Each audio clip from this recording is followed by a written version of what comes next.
The people of Bellfield had crowded outside the Love Street Harvester store. They were banging on the windows and crying in words that Julia couldn't quite hear or understand through the accents.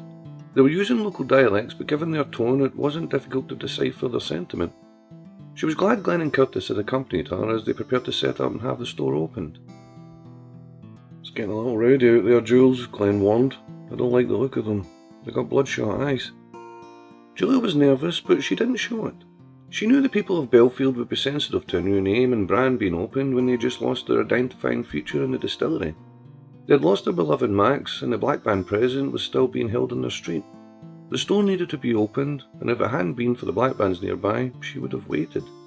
Time was of the essence though, and in order to cover the losses from the purchase of the dogs, all stores needed to be operational as soon as possible. She'd been welcomed with open arms by the rest of Coldford.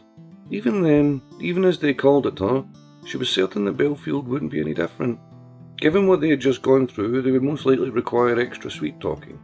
The Harvester brand was about bringing people together.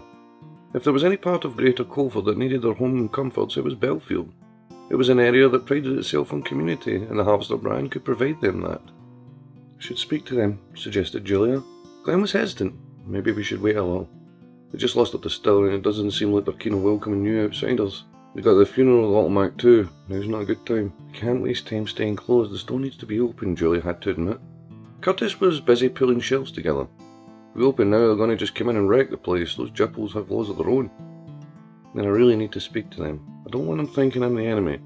They will be welcomed as part of the Harvester family. Hiding in here and staying closed is only going to confirm their fears. If I don't speak to them, then purchasing of this store will be for nothing. We are their friends." Curtis moved and took a look from the window. "I don't think those cunts got that message." Julia was becoming more sure. "They just need to know who we are." She opened the door. Glenn nodded to Curtis to be by her side. "Thank you all for coming," she said. "I'm so glad to be here in Bellfield. We still have much to do, but thank you for coming down." "How about you take your store and shove it up your arse?" called one of them. Julia could feel Glenn and Curtis close in on her. "With recent events, I can understand why you're so upset, but I look forward to joining you and working towards a promising future." A brick was launched. It cracked the main store window.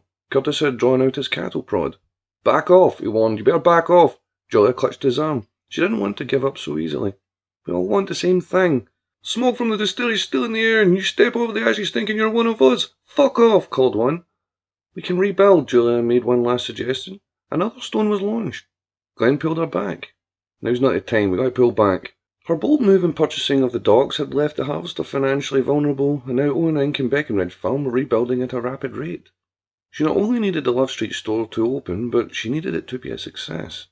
Bellfield was going to be a tough nut to crack. "We got a lot of shit to take care of, Limb Dick," said Billy Owen as he and Buddy drove through the South Bypass. "It's hard enough I gotta work my own test at CBD, but now I gotta have you along with me, hanging from my ass like a dangle that just won't shake off. When the cabbie asked me to keep an eye on you, I thought you could at least lie low at the chapter house for a couple of days." "I didn't," Buddy began. "Shut the fuck up, Limb Dick," Billy barked. "Did I say you could talk? I'm commissioner, remember. I know what they found. Jerry gone and be sat at the retirement home like a drooling vegetable, and you're still doing his dirty work. Why can't you be more like your old man?" "It's just you and me, Bud," Jerry insisted. "The rest of them ain't got nothing on us." "You're treating me like your own personal cleaning crew, and you're making the cabbie look a goddamn fool. I ought to slam you in the boss for that. Every powder house in Coldford closed down, you still managed to score. I'd admire your resourcefulness, cuz, if it didn't make you such a limb dick." Billy was going on. "I hear from some of the brothers that you were as high as a kite when you promised the cabbie you wouldn't touch none. You're gonna push his loyalty to the limit one day, buddy. If you don't push mine first." "You finished?" Buddy snapped. Billy slammed his feet on the brakes. He turned to Buddy with a scowl. "You want to ask that again there, Limp Dick?" he challenged. Buddy had nothing to say. He stared straight ahead and the car started up again. "Yeah, I thought so," Billy grumbled. "All this shit going down, I find you at Harvester Farm chasing that Julia chick around like a dog trying to hump her leg." Billy gave a throaty laugh. "Didn't take long in dropping your ass when a bigger cock was on offer though, huh?" Buddy leaned huffily on his car door. He could see his skull in the side mirror, but he kept his curses inward. It had been his collection from the farm that had rendered Buddy angry. Billy had made a complete show of it, as he liked to do, ever since they were boys. "What's wrong, Buddy?" Susie had asked him. Buddy smiled at his little mascot. "I got some unfinished business, kid." Susie nodded. She didn't know what the unfinished business was, but she sensed its importance. I gotta speak to Julia, he decided. He had come to the farm for that purpose. He had given himself 3 different holes to try and distract himself, but it didn't work, and the itch he now had wasn't worth it. The brief moment he had spent with Julia couldn't be erased from his mind. He had been so distracted by it, he even called home to Star State. "I'm in love, Mama," he announced. "Huh?" was Ida Mae's response. She had either been so surprised by her son's statement that she was rendered dumb, or she was already on her 3rd cosmopolitan. "Did my baby just say he's in love?" she finally cheered. "Oh, buddy boy." She started to ask all sorts of questions about Julia, but her words started to slur. He could hear the cork rattle on the stone floor of the ranch kitchen as she started to pour a fresh drink. Buddy became impatient. "I'm gonna go," he said. She had already dropped the phone in the sink anyway. "I'm gonna do it," Buddy decided. "I'm gonna tell her. I don't know. I'm not sure what I'm gonna say yet. I'm gonna say some shit." Susie put in. "Tell her you fancy her." He patted Susie's shoulder. Yeah, that's what I'll do. I'll do that shit." They had been leaning against the fence of the stud herd enclosure. Gordon was already on his way across the field to knock him off. "Telling you, bro, that fucking bull hates me," Buddy mused. Gordon did seem to take a personal issue with him. He didn't seem to mind Susie leaning on the fence. Buddy's backside, however, was aching for a horn as far as Gordon was concerned. Buddy wasn't looking to impress Gordon, though. His focus lay on Julia. "Julia!" he cried when he saw her arrive. He rushed across the west acre to her. "Julia!" He hated how his voice sounded in that moment. It was almost singing. It did catch her attention, though. She stopped and looked back at him with a smile. "Have you been here all morning?" she asked. "Just got here," he replied. "Where's the car?" Realizing he meant the green sports car he had gifted to her, she replied, "Part in the city, the pathways here aren't really kind to lowriders." There was his chance. "Speaking of riding," he said, shuffling nervously, "maybe we can finish what we started, the other day. All the boning." Julia frowned at first. It was a statuesque frown. The forehead wrinkles were so delicately formed they still held a feminine beauty. When she realized what he meant, she started to laugh.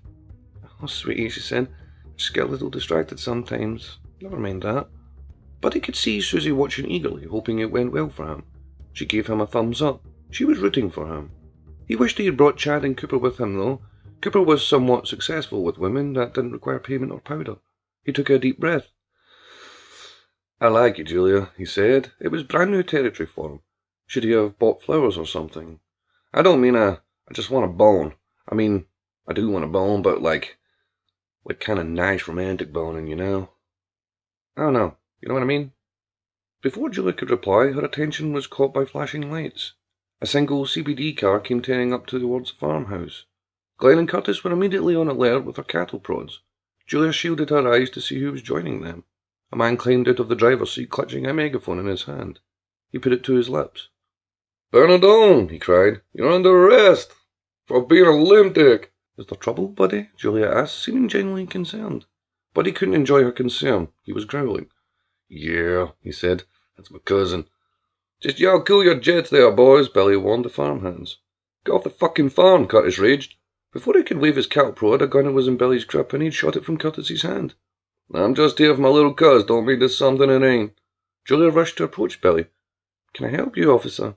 Billy, who had keeping his attention and his gun on the farmhands, grinned when his focus fell on Julia. He spun the sharpshooting pistol and slipped it into a holster on his belt.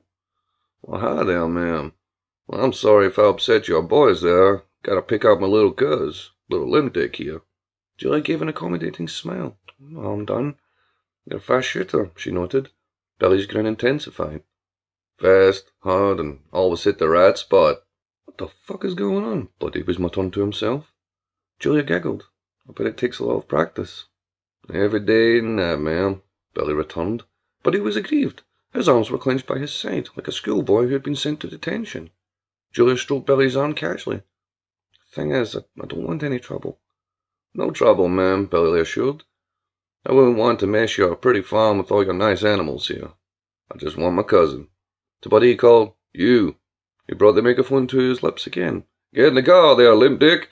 He lowered the megaphone and spoke to Susie, who had come running and was now clinging to her father. "I apologize for my cussing there, little lady. Now don't you go repeating my words, you hear? It's just, when someone is acting like a limp dick, you gotta call them out as such." And to the megaphone he spoke again. "Get in the goddamn car there, limp dick." Buddy started to walk towards Billy's car. When he was close enough, Billy slapped him over the back of his head. "I'm sorry if he's been bothering you, Miss Harvester," said Billy. Buddy had slipped himself into the passenger seat and was glaring through the window. You got some experience with animals, so you'll understand that I gotta put this one back in his cage. Daddy, is that man going to hurt Buddy? Susie pleaded to Glenn. Even though Julia herself confirmed it had been Nathan who had given Susie the cocaine, and even though Buddy's affections for Susie seemed genuine, he kind of hoped so. You're a goddamn disgrace, Billy reminded Buddy as they took the east exit from the bypass towards Northside. Northside was a bitterly cold part of Coldford, wet, miserable, and filled with industrial estates. Most of them were empty units waiting for the industry to return to them. You could have dropped me off at the chapter house, complained Buddy. Billy drew the car into what looked like an abandoned unit. The name Tulloch was on the sign. Oh, I'll drop you all right, boy. You go back to the house when I'm good and ready to take you back there. Until then, you'll be glad I don't whoop your ass. I'll stay by my side. The headlights of Billy's car flashed in the window of one of the units. As though summoned, the door of the unit opened. Into the yard stepped a man with a weasel-like face and close-set eyes. His scrawny arms reached out to the car. "Billy boy," he cheered in a harsh Northside accent, the words of the people losing their musical intonation past Bellfield. "Is that you?" Billy climbed out of the car. "Who else?" Billy asked. The man seemed delighted. He gave a wide grin. Buddy was feeling anxious, so he joined them. The man from Northside tried a capital salute, but Billy slapped his hand. "Get yourself in order," he said. To Buddy he made introductions. "This is Kes Tulloch. He's a pathetic piece of shit, but he's the best we got to take the distillery." Tulloch laughed as though it were a jest. Buddy knew Billy was serious in his sentiments. Tulloch was clearly made uncomfortable by Billy's presence. "This is my cousin, Buddy. He's along for the ride, but the less attention you pay to him, the less stupid you'll be, so let's get on with it." "Billy boy," Tulloch said again, "you're going to be impressed." From what Buddy could observe, Tulloch was about one sweet word away from dropping to his knees and sucking Billy's cock. They followed him into the unit where a group of Northsiders were building weapons. They were primitive, the kind used in inner-city gang fights, but they could be effective in the right hands. A group like the Black Bands wouldn't have much trouble quashing them, but they weren't for their use against the Black Bands. That would be suicide. Having lost the distillery, their plan had been to pursue the Macs and complete the takeover of Bellfield that Northside had been looking to do for years. Centuries before, Northside and Bellfield used to be the same area. Religious disputes split the area in half, and even though time went on, both areas still bore their grudges. Billy's plans had been to take advantage of the weakened force in Bellfield to appoint control of the distillery to someone of the Cappy's choosing. "Y'all preparing for something?" asked Buddy. The sense of determination and nerves among the Northsiders started to cause a buzz to ring within him. Tulloch grinned a mouthful of blackened teeth. "We're going to hit them. Maybe hit them at the funeral." He gave a careless laugh. "What do you think there, Billy boy?" "Damn shameful," was Billy's return. To anyone else other than Buddy, who knew him better, Billy might have sounded sympathetic. "Attacking a funeral? Y'all should be ashamed. Let them have their time tomorrow, and they ain't going nowhere. They'll get what's coming to them." Tulloch's shoulders hunched. "The only good Mac is the dead one," he said. He looked to Buddy. "Your cousin agrees. I saw what they did to your pops." "You quit running your mouth," Billy warned. Both he and Buddy became a little testy at the mention of their grandfather. "That's family business. You worry about the distillery. We want it open again and ready for business as soon as we can." "Sure thing. Follow me." He led them to benches where men were hard at work. Like the others, they were fashioning makeshift weapons. If they were taking over the distillery, the people of Bellfield weren't going to be happy, and the people of Northside were going to be prepared. When the Black Bands removed their presence and left them to it, the distillery needed to be held under the leadership of the Tullochs. Northside's prominent families seemed the best option until a buyer for the distillery could be found. Scattered around were piles of black clothing Northsiders had become associated with in their attacks on the Macs in Bellfield. The masks were chilling. CBD under Hick's influence had helped curb the violence between the areas. Under Billy, it still had some use. On the walls were photos of an old Northside football team playing on a muddy, uncared-for pitch with rain lashing down heavily. It was a commemorative image of when Northside beat Bellfield in a citywide cup final. It was the first victory since the area split. A promotional poster hung beside it. On the poster was a hand clutching a Max bottle so tightly it was cracking. The slogan read, "A bitter taste, lands to waste." They were bitter, Buddy observed. Trust Billy to be not only using that to his advantage, but to be organising them. He could beat what Max support remained in Bellfield without Capiso or CPD getting their hands dirty. If things didn't work out, all they had to do was have CPD scoop up the Tullochs and their Northsiders and be the city's heroes. When Billy began inspecting the preparations they were making for taking and holding the distillery, Tulloch decided he wanted to engage Buddy. "Your cousin's some man." "Yeah, he's something all right," Buddy replied. "Those Macs are scumbags," he said assuredly.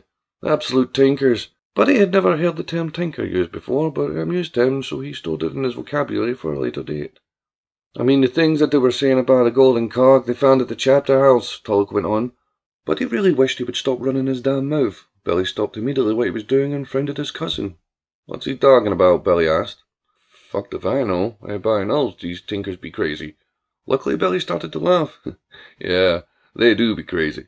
I would have my cock fashioned in gold, but no one be able to lift that shit, Buddy jested, hoping that if he prodded Billy's humour, he wouldn't think about it too much. Billy laughed even harder. Luckily, the humour in phallus-shaped statues ran in the family.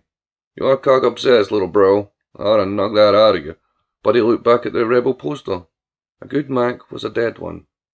Attacking a funeral was a low move, but, hell, it was a tinker funeral after all, and they were going to wish they had kept their mouths shut about the chapter house.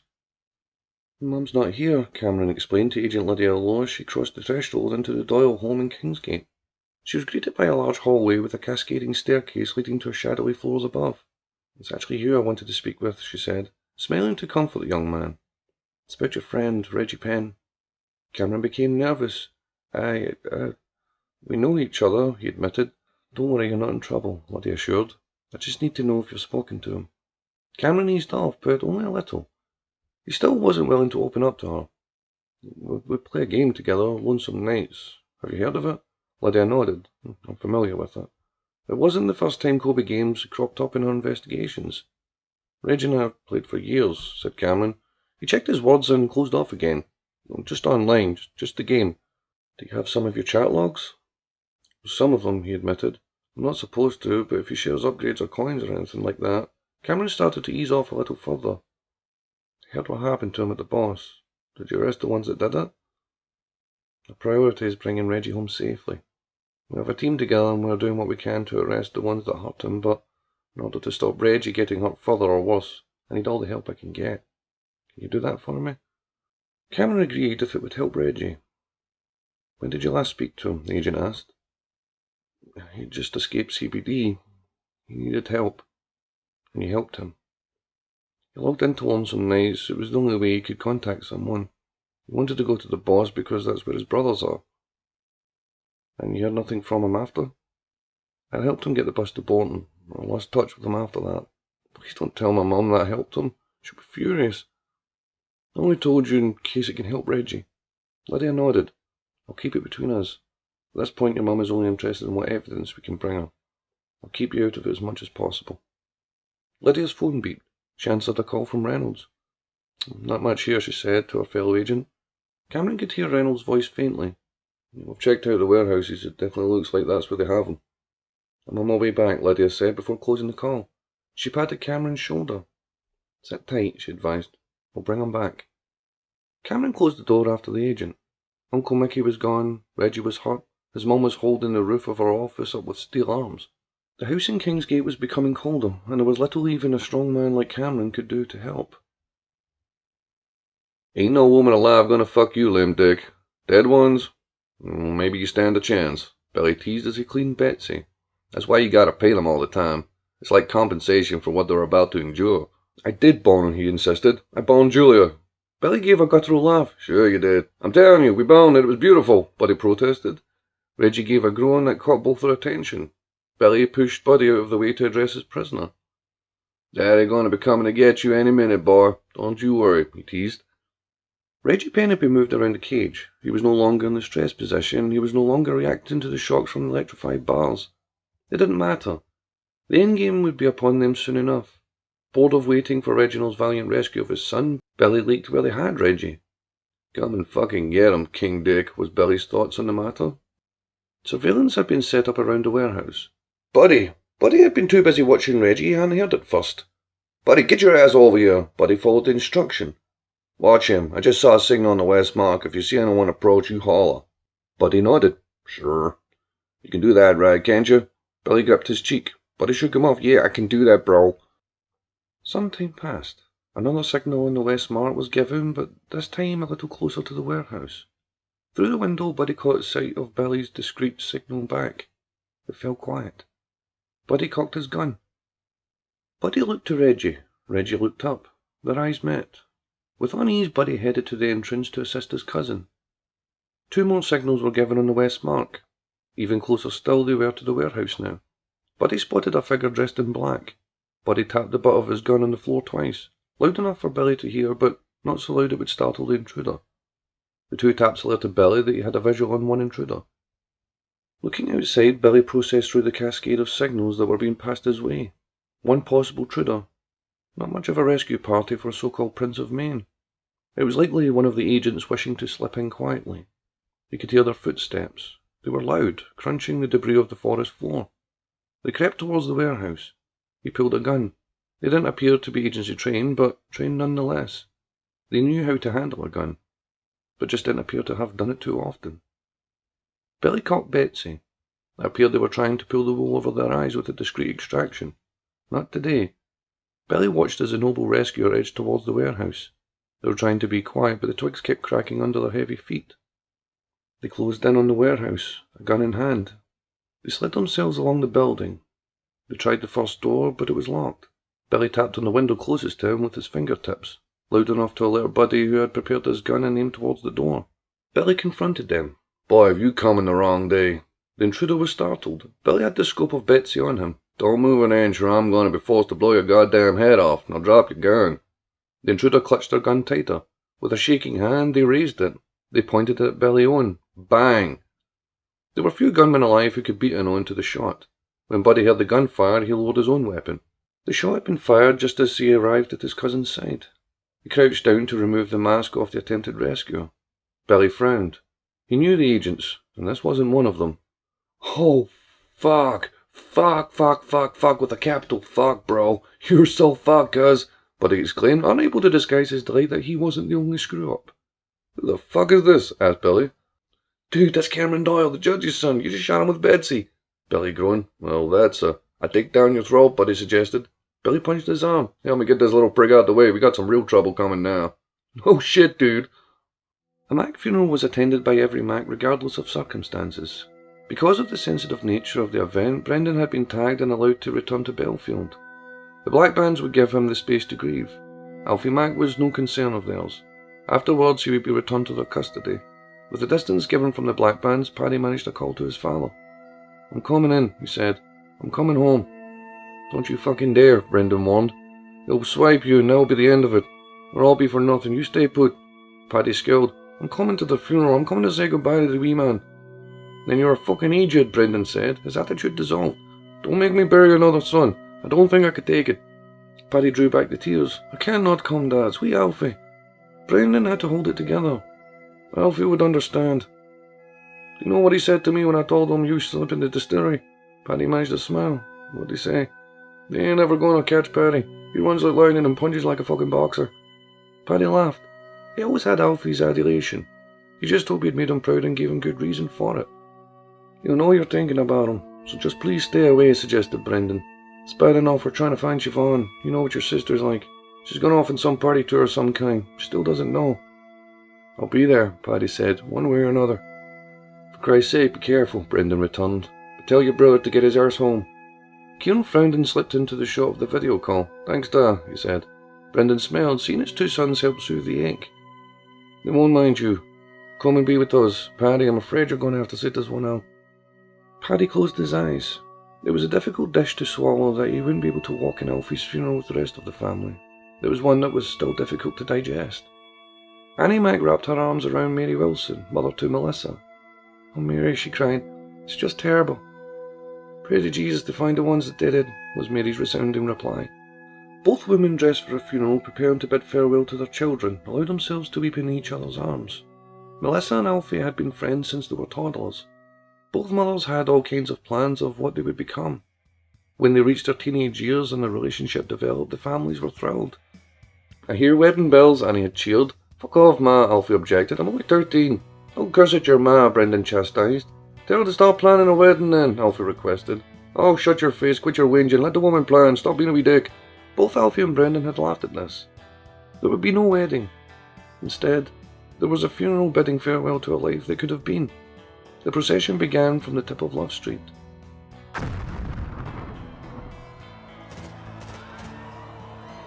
The area of Bellfield was shaken today when the funeral of Mac and Son's youngest, Alfie Mac, was attacked by masked anarchists.